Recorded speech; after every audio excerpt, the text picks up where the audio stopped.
এই ভিডিওটা দেখেন, পরবর্তীতে আমি কিছু কথা বলতেছি, আর ভিডিওটা কিন্তু অবশ্যই শেয়ার করবেন।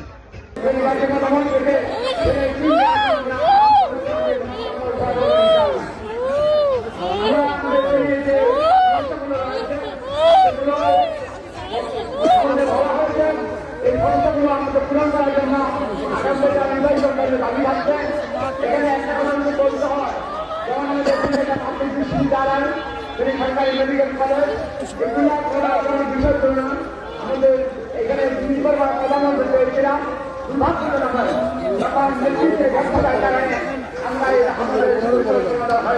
আচ্ছা, এই জায়গা জামাতে আমিরের কি করার আছে? একজন অসহায় মা আবেগী হয়ে যদি একজন দলের প্রধানকে জড়িয়ে ধরে, নিজের সন্তান মনে করে বা নিজের মুরব্বী মনে করে যদি জড়িয়ে ধরে, তাহলে সেখানে জামাতে আমির করার কি আছে? এখানে সেম কাহিনীটাই যদি মনে করেন তারেক জিয়ার সাথে ঘটতো, সে একজন দলের প্রধান, হয়তো 5ই আগস্টে যারা সন্তান হারাইছে, যারা মেয়ে হারাইছেন, সন্তান হারাইছেন, যারা সন্তান পঙ্গু হয়েছে, তাদের দেখতে আসছে। এখন তারা আবার আবেগী হয়ে গেছে, স্বাভাবিক, এটা হওয়ার স্বাভাবিক।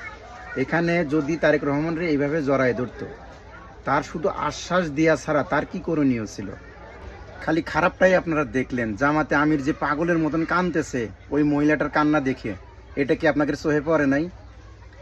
আপনারা আসলে মানুষের ভিতরেই পড়েন না, আপনাদের ভিতরে কোনো বিবেক নাই, বিবেচনা নাই। আপনারা যে কোনো বিষয় নিয়ে খালি শুধু টোল করেন। তার তো নতুন কিছু করণীয় ছিল না।